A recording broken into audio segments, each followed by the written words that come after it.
जो user friendly हो और आपको थोड़ा हेल्प कर पाए कि अगर पहली बार आप जब डिलीवरी ले रहे हो गाड़ी की या पहली बार आप जब चलाने वाले हो ऑटोमेटिक कार, शायद आपकी कार में ये होगा नहीं होगा, I am not sure about that, मगर मोटा मोटी ये सेटअप हर ऑटोमेटिक कार में होता है।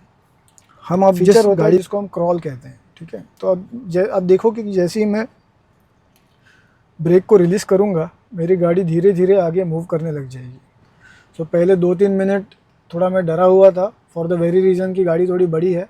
पहली मेरी गाड़ी जो थी वो सेलेरियो थी और सेलेरियो के लिए it was a manual car, तो मुझे मैनुअल की पूरी आदत थी। लेकिन जब अब मैं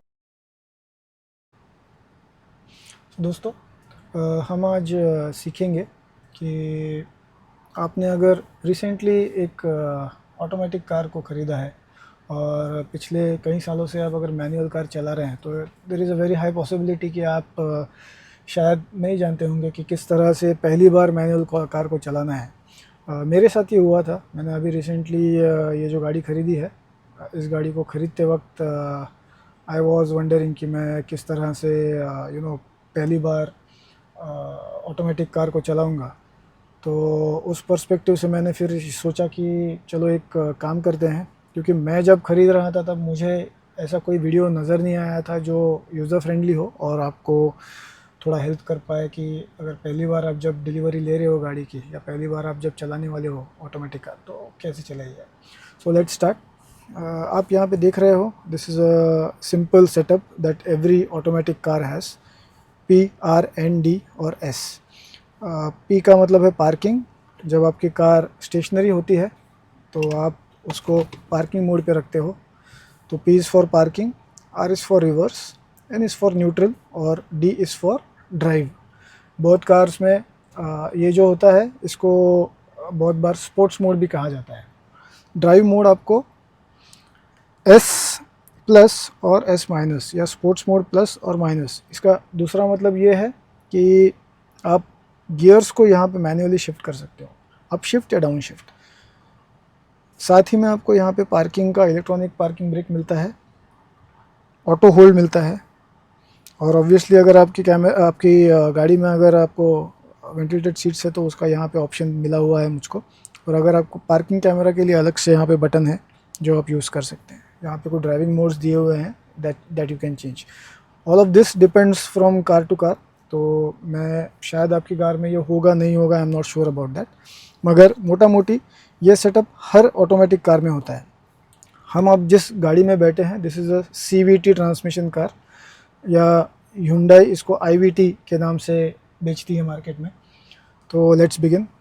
जस्ट टू स्टार्ट, अगर आप देख पा रहे हो कोई भी गाड़ी चलाने से पहले आपको ब्रेक पेडल को प्रेस करना है।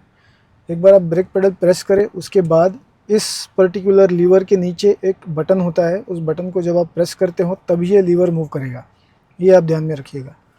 तो उस बटन को आपको प्रेस करना है और सीधे उसको आपको ड्राइव मोड पे लेकर आना है। अब जैसे ही ड्राइव मोड पे लाओगे आप देखोगे कि जो ब्रेक आपने लगाया हुआ था पार्किंग ब्रेक, वो ब्रेक अब डिसएंगेज हो गया है। आपको उसकी एक हल्की सी आवाज़ भी आएगी जो आपको पता चल जाएगा। वाइल आप रहे हो आपका ब्रेक अभी भी एंगेज्ड है। अभी इन गाड़ियों में एक फीचर होता है जिसको हम क्रॉल कहते हैं, ठीक है। तो अब देखो कि जैसे ही मैं ब्रेक को रिलीज़ करूँगा मेरी गाड़ी धीरे धीरे आगे मूव करने लग जाएगी। तो मैंने सिर्फ ब्रेक को रिलीज़ किया है, मैंने अभी तक एक्सेलरेट किया नहीं है।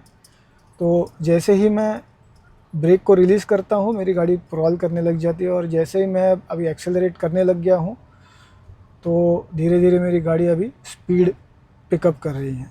तो बस एक ऑटोमेटिक कार का बस इतना ही होता है, आपको ड्राइव मोड पे डालना है, ब्रेक पेडल को रिलीज़ करना है और एक्सेलरेटर दबाना है, तो आपकी गाड़ी आगे चलने लग जाती है, ठीक है। This is as simple as that. इसमें इसके अलावा ऐसी कोई भी चीज़ नहीं है जिसके बारे में आपको ज़्यादा फिक्र या सोचने की ज़रूरत है। अब रही बात इसको स्टॉप करने की, तो अगर मैं अभी साइड में इसको ले लेता हूँ, सीधा कर दिया गाड़ी को, ब्रेक पेडल दबाया मैंने, गाड़ी पूरी तरह अभी हॉल्ट हो चुकी है। अभी आपको क्या करना है, अभी आपको गाड़ी को पहले न्यूट्रल में डालना है। इस प्रोसेस को प्लीज़ ध्यान से देखिएगा। आपको ड्राइव मोड से गाड़ी को पहले न्यूट्रल पे डालना है। न्यूट्रल पे डालने के बाद आपको ब्रेक्स लगाने हैं, ठीक है। एक बार आपके पार्किंग ब्रेक्स लग जाए उसके बाद आपको गाड़ी को पी या पार्किंग मोड पे शिफ्ट करना है। ये बहुत ज़रूरी है, इससे आपके ट्रांसमिशन का आप लंबे समय तक ख्याल रख पाओगे। It will not get you will not get into any sort of unnecessary expense for your transmission.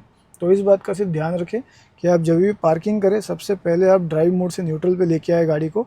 Neutral पे लाने के बाद आप पार्किंग ब्रेक्स अप्लाई करें और पार्किंग ब्रेक्स अप्लाई करने के बाद आपको पार्किंग मोड में गाड़ी को शिफ्ट करना है। उसके बाद आपका जो आपने ब्रेक दबाया हुआ है उस ब्रेक को आप रिलीज़ कर सकते हैं and then you are good to move out of the car. इससे ज़्यादा ऑटोमेटिक कार में कोई भी तकलीफ़ या कोई भी मुश्किलात नहीं है। बिलीव मी, मैंने जब पहली बार गाड़ी ख़रीदी थी तो it was the first time I was driving this car. और जब मैंने पहली बार उसको पेट्रोल पंप पे मैं शोरूम से निकाल के पेट्रोल पंप में लेके गया, I was the person who was driving the car और this was the first time I was driving. So पहले 2-3 मिनट थोड़ा मैं डरा हुआ था फॉर द वेरी रीज़न कि गाड़ी थोड़ी बड़ी है। पहली मेरी गाड़ी जो थी वो सेलेरियो थी और सेलेरियो के लिए it was a manual car, तो मुझे मैनुअल की पूरी आदत थी। लेकिन जब अब मैंने ऑटोमेटिक में शिफ्ट किया है तो आई एम सीइंग दैट उससे भी सिंपल बड़ी गाड़ी होने के बावजूद मैनुअल गाड़ी जो कि मेरी छोटी वाली गाड़ी थी उससे भी ये सिंपल है चलाने में और I enjoy driving it more. So जो भी मैनुअल से ऑटोमेटिक में शिफ्ट होने का सोच रहे हो प्लीज़ शिफ्ट हो जाइए, क्योंकि it is a worth investment. आप 1 लाख 1.5 लाख ज़्यादा खर्च करोगे लेकिन it will be a pleasure for you to drive specially on longer roots.